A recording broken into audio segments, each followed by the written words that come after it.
Being in hospital can make people feel anxious, low in mood, angry, stressed, agitated and withdrawn. People can experience a wide range of emotional responses to the stresses and strains associated with hospitalisation, including worry about the future, pain or discomfort, boredom or lack of sleep. In these uncertain times, the psychological burdens of COVID-19 are likely to be significant. Visiting a loved one in hospital may be restricted.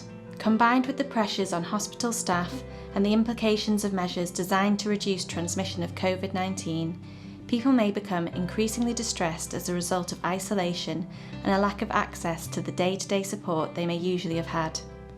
Strategies that people may have used to cope in the past may not be readily available currently.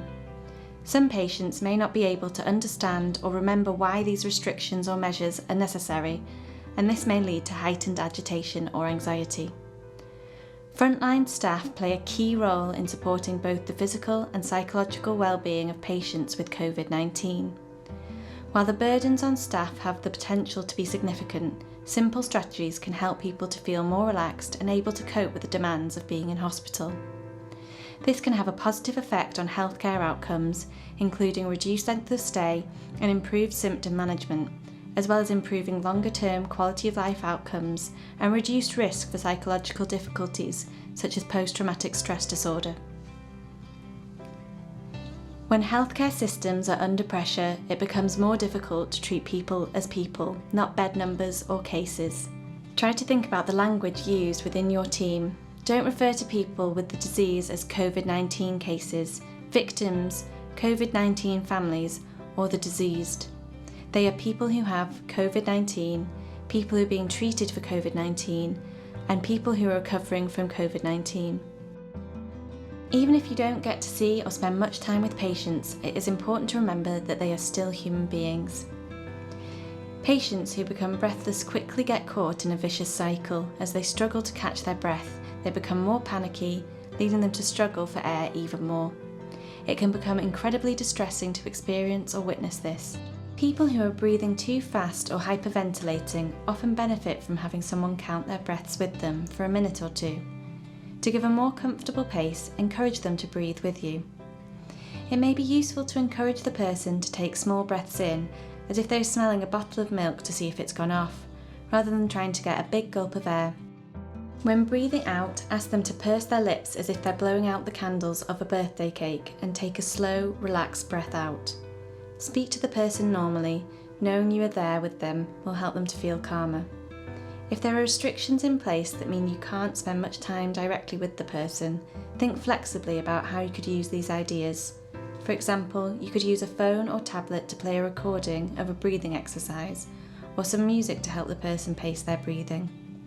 If you're working with people who are experiencing high levels of emotion, there may be no easy solution. Ask them how they're doing and really tune into what they are saying.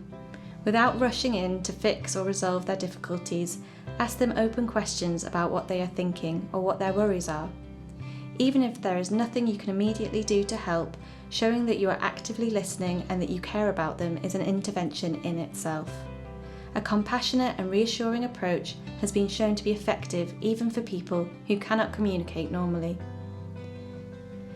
You may also be faced with high levels of emotion when speaking to families and loved ones.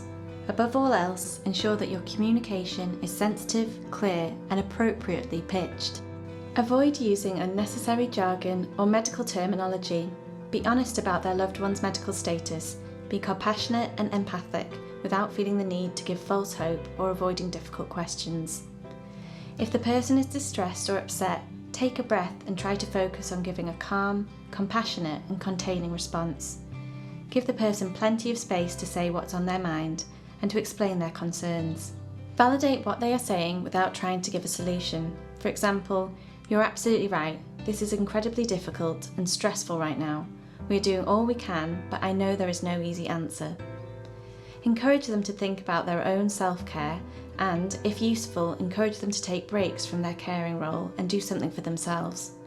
This may involve suggesting that they reduce the time they spend watching, reading, or listening to news that causes them to feel anxious or distressed about their loved one.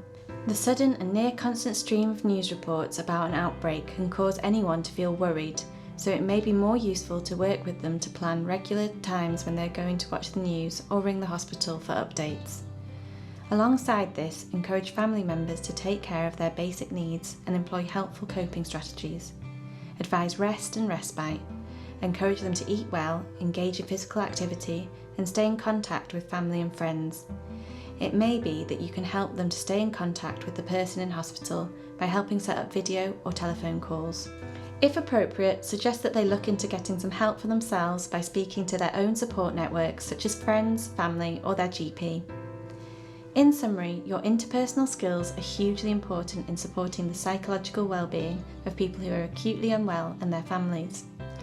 Even if you might not be able to do all the things you usually would, the simple things that you can do now can have a significant effect on people's overall well-being in the long term.